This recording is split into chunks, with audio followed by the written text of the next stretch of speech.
I'm Doug Clinton, co-founder and partner at Deepwater Asset Management, and this is the Deload podcast.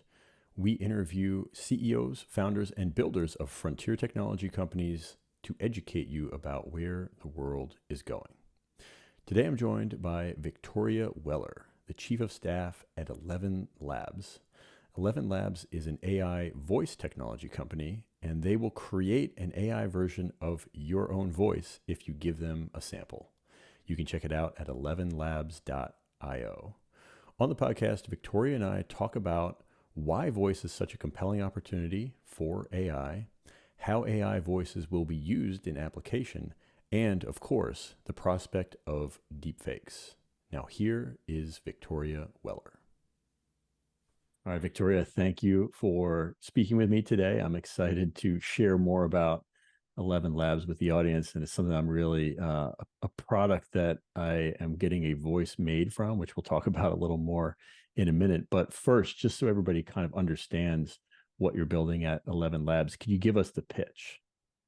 Yes, for sure. And thank you for having me on the pod, Doug. Appreciate the opportunity. As for 11 Labs, we are building a text-to-speech platform. It's an AI that's in the audio space.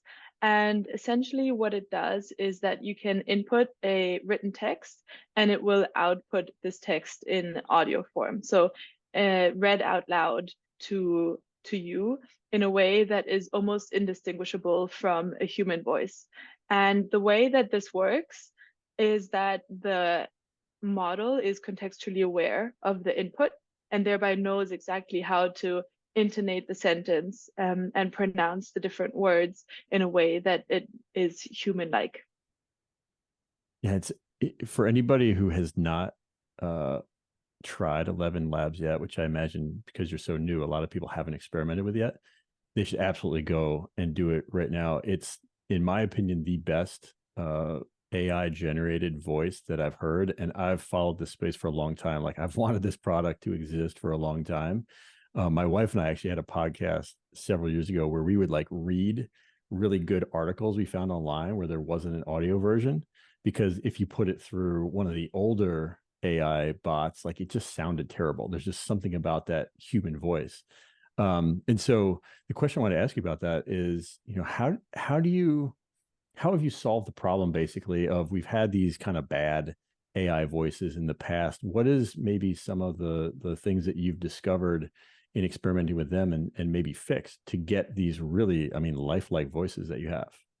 Yeah, firstly, completely agree with you and your wife's take in terms of the more robotic sounding and older text to speech versions are not enticing to listen to. So I think with like the human sounding ones, there's a big unlock in terms of applications as well.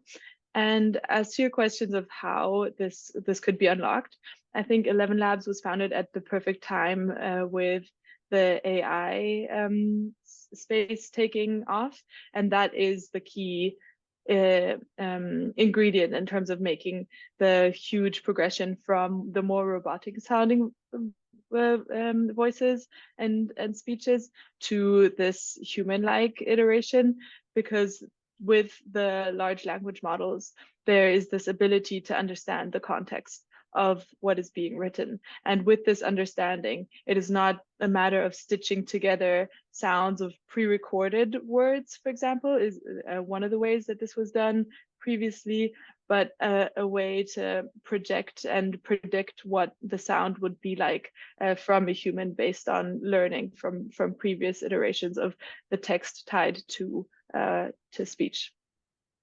In mentioning text, I'm curious too, like, as I've thought about the different buckets of AI right now. We have obviously text with the chatbots. We're starting to see some stuff in video that's really cool, and then you're doing some really interesting stuff with audio. What do you think, I guess, is unique about audio as it relates to the things that people are experimenting with in text versus video? Yeah. Um, I think there's a huge accessibility factor in audio that is not necessarily given by text and video in the same way. Um, that is both for just consumption of content. There's more like on every commute, people want to consume content in an audio way. So be it the news, like I'm a lazy news reader, but I love listening to news podcasts, for example. So creating the avenue to consume with audio, I think, is something that is huge for that specific pillar of AI. And that accessibility angle applies to people with disabilities as well. We've seen a huge adoption of the ElevenLabs software within the blind community, and that is something that we're fostering a lot as well, and want to make sure that they get access to ElevenLabs and are able to leverage that platform to make their quality of life a little bit better, using it as a reader. You can imagine if how the sound of like listening to articles being read in the robotic fashion, but if you're dependent on that and hear that all day, what a difference it makes to have a human sounding voice as a reader to the visually impaired. So that is one area of accessibility, but this applies also to other forms of disabilities. We've seen users with ALS that are using this, or people that have trouble speaking that are able to have a voice again. So I think that accessibility factor is something that is unique about voice. It's such an incredible use case. And it's like a great example, I think, of how when you think about AI, you go to certain problems like just translating articles to text, but the people who actually benefit from them immensely, you may not immediately think of some of those audiences, but I mean, that's kind of incredible. I think it speaks to the power of just creativity with AI and what Yeah, could happen down the road. yeah. And It's I'm one of the curious if use cases that it's one of the use cases that I was very excited to see, because it's so touching and so human and somewhat detached from the more capitalistic approach of like which industries are paying and would pay for text to speech, but actually making a difference to human lives is something I find very inspiring. I'm curious if we go down that road a little bit more. We've talked before on this podcast about things like personal AIs and AIs that really get, I think, integrated like more into our lives, and they might know, our travel schedules and our credit card numbers and our favorite foods and all these things. And you mentioned, something interesting just about having these interfaces for some of the accessibility aspects of it. How do you think about maybe the integration of voice more broadly as an AI product with some of this personalization? Like, where do you see that going? Yeah, I agree that automations and assistance and personal assistance is something that is taking up a lot more and moving from more the industrial use cases to the domestic ones as well. Everyone is turning their home into a smart home, and there's huge developments in creating assistants that are humanoids as well. And I think in those cases, it will be the voice aspect is going to be a critical characteristic as well. So looking forward to seeing integrations with that. But I do think that in that development, the voice aspect is a key characteristic. I see that also for the humanoid use case at home, where you want to create an assistant that is somewhat part of your routine and part of your home, and especially if you want to have companionship, for example, as one of the desired outcomes of these assistants. In that case, the voice is huge. If you think of the movie Her, the voice is kind of the only avenue to that companionship that is created there. Or I've been thinking recently about the movie Castaway, where he has companionship in the ball, and what a huge difference it would have made if there was also a voice attached to that. So giving humans value with these technological advancements, I think will be huge for voice to be a key part of that.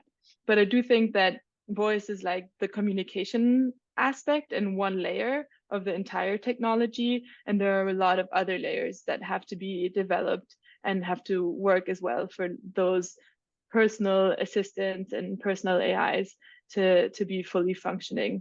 there's a layer of like interpreting, perception, reasoning, decision making, and all of that has to come together first. And then on top of that, we will have the communication layer that is just for the interaction with humans. Yeah, her is the first place I went when I heard your voices for the first time. Because I mean, it's literally what you guys are doing. It's Yeah. so lifelike. I'm curious too, like if you think about that as maybe a longer term opportunity, that we have these sort of companions really that are Mm-hmm. working with us, kind of our personal AIs. If we rewind maybe a little bit more toward the present, like the next 1 to 3 years, what do you see as the biggest opportunities there? Because it feels like her is maybe a little bit further away, but there's Yeah. other applications that feel like you could see this deployed more currently. Yeah, agree that her is a little bit further away, but I've seen use cases already where companions or AI companions are made, and huge the voice is a huge component of that as well. Also, it will take a while for any AI to have an amazing voice like Scarlett Johansson, unless she licenses her voice for that. But in the more immediate term, for what we've seen, I think the huge adoptions so far have been mostly in the content creator and the education space, which I've been told that this is hard to penetrate. I haven't been working on a product before that needed to be adopted by this community, but I think that in this case of 11 Labs, we could leverage the fact that the product is so strong that the adoption in this content creator space was almost a self-starter. As soon as people started using this for voiceovers or similar for their YouTube channels, their Instagram posts, their TikTok videos, it was immediately evident like what the value is provided there. And so we've seen the largest uptake in that. Another industry that I've been more surprised about the uptake in, or the potential of, is the gaming industry. I think that's mostly because of my personal preference. I'm not a huge gamer, so I was largely oblivious to what is going on in that space. But it is a very progressive and agile in the sense that it is open to using new technology, but also a huge field, and already a lot happening in like the virtual and AI centric world. So including voice AI in there is a huge opportunity and something that we've seen a lot of uptake in, and probably more happening there over the next couple of years, especially as games and such become hyper personalized, that you can choose your own experience and go down different routes in the game. And with each route, you will be able to create the voices on the go so that you can have a tailored experience that doesn't require pre-recorded and pre-formed paths, but you can go a whole slew of ways, and then everything is created on the go with text-to-speech software. I think there's also huge potential in the publication and media space. We've seen a lot of that as well. There's a bit slower adoption, I would say, in entertainment and advertising, also huge spaces, but they have their own reasons for adopting a little bit more slowly. And then I think as we move beyond like 1 or 2 years, more complex use cases such as call centers are going to be a little bit harder to tackle, because there's a lot going on underneath the text to speech surface as well. Similar to the personal AI, it's that in the call centers, you have to have the decision making and the information gathering and the understanding and responding working, and then having the communication layer on top of that. And then there's a speed component to that as well. If you want to do it in real time, you have to be very quick at all of those steps. So I think the more complex use cases, but then also the smaller markets are the ones where voice isn't really important, like it's used, but it's not key, might be a little bit more slowly as well, just because it's not at the center and not a priority. Something like announcing the stops on a bus, like in the traveling industry and transport industry. I think those would be a little bit slower to adopt as well.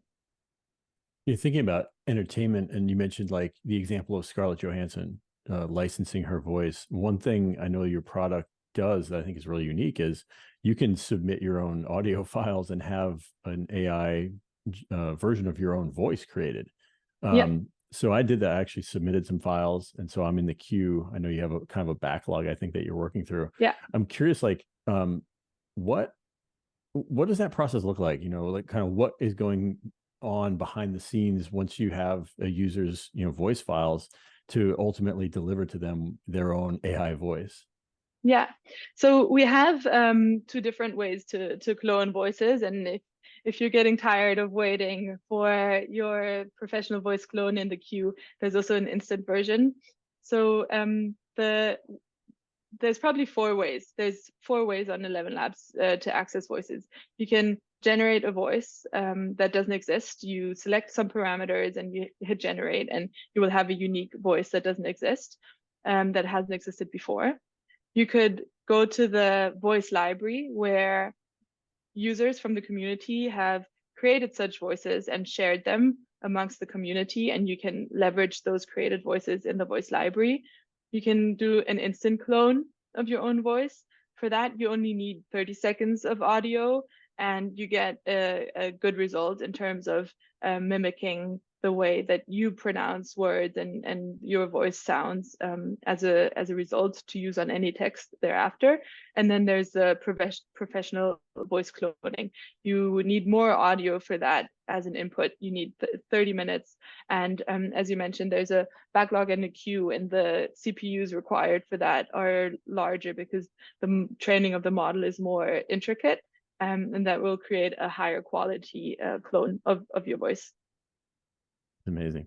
And I know you mentioned the models a few times, but are you using your own proprietary models in your software, or are you using third-party models for this Everything's developed in-house.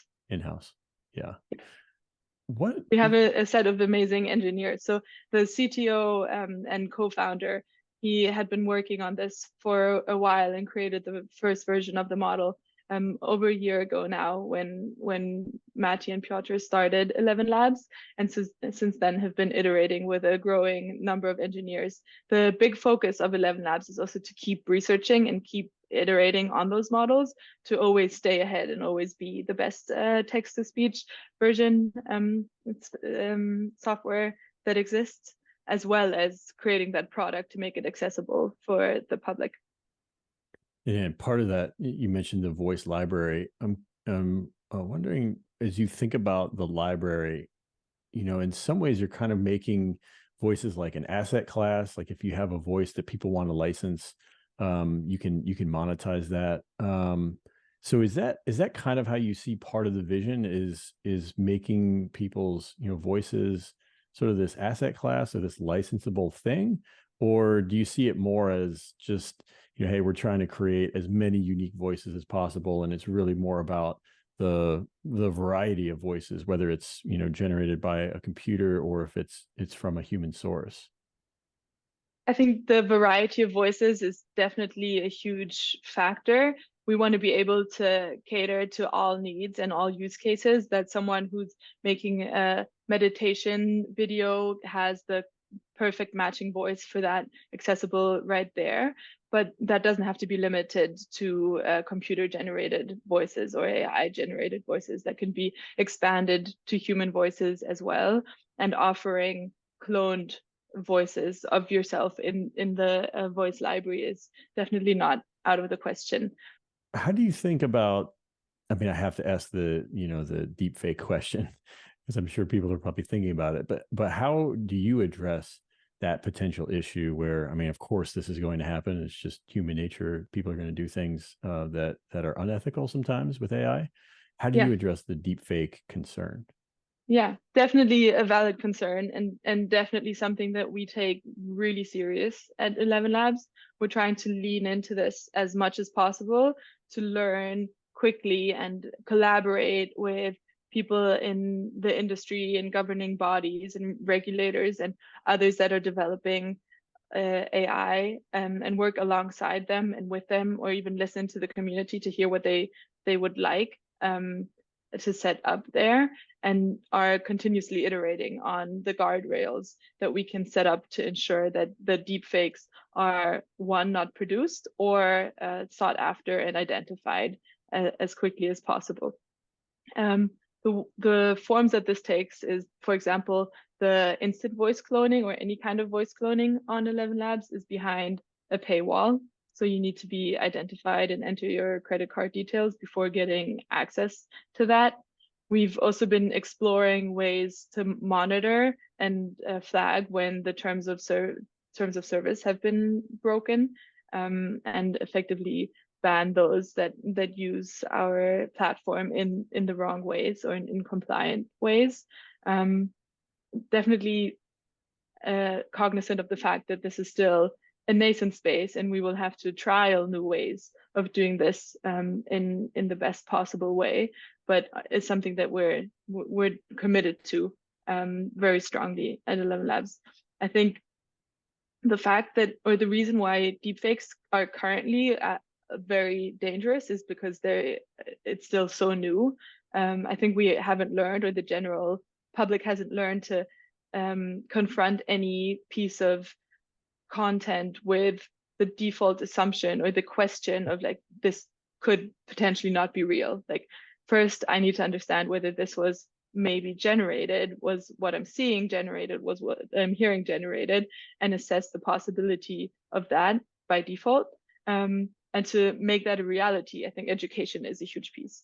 To provide materials to educate on this and to cover it is a big one here. But that is not something that is only up to a startup, or maybe the softest version of defense that we can put up. We want to integrate this into the product as well, and equip like real tools, rather than just saying, okay, the end user or the consumer should know and assess this and make a decision. We also want to put out the tools and the guardrails for this.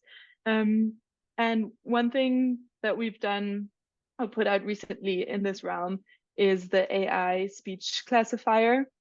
That's a tool available publicly as well, where you can upload a piece of audio and it will assess whether this was created with 11 Labs. So that if you come across a piece of content and you want to know, could this potentially be fake, you can check whether it was created with 11 Labs. That's amazing. But to bridge the to the positive again, what we've actually been seeing is that the nefarious use cases get an outsized coverage, and that's how it should be. Definitely, we need to cover this and address it and create awareness of the nefarious use cases. But on the ground, when you look at the usage of 11 Labs, 99% and the overwhelming majority is positive use cases. So that's very rewarding to see that as mostly the good that it's being used for. Yeah, humans are mostly good most of the time. I think that's the good news we always kind of forget.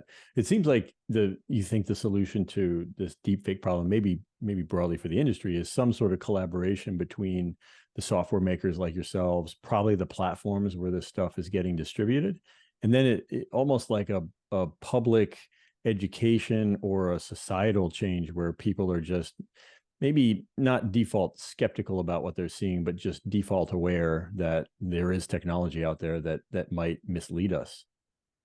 Yeah, I think those are three core components. I think the first one there, of the creators of AI, is a huge one, because we're at the forefront of this and closest to the understanding of it. I think every company in the AI space at the moment has the moral obligation to think about, what does this mean and how can I put out the appropriate guardrails for rolling this out effectively and safely. It makes a ton of sense. So my last question, this podcast is geared toward people who are just trying to understand AI, and really, I think, investors, enthusiasts, people trying to get ahead. And as someone who's building in the space, what advice would you give for people who are sort of curious about AI and trying to get ahead and understand just what's going on here? Yeah, I would always try it out. That's how I like to learn personally, is like getting my hands on it. So going to 11labs.io, already on the landing page, you have the opportunity to do text-to-speech calls without having to set up an account or register in any way. And in there, you can pick different voices as well to try out the text-to-speech. And then once you subscribe and sign up, you have the option to clone your own voice, which I think is also a really, really fun way to learn. The other thing, except for just like trying it, that I've found helpful is consumption of news, be it in podcast format or briefings in email subscriptions, and staying on top of things there, as well as social media. I think that's always a good platform for seeing the newest things. I think that's great advice. I mean, curiosity, go experiment. Everybody should go and try 11 Labs now. And Victoria, thanks for educating us about what's going on in voice AI. Thanks for having me, Doug. I enjoyed the conversation.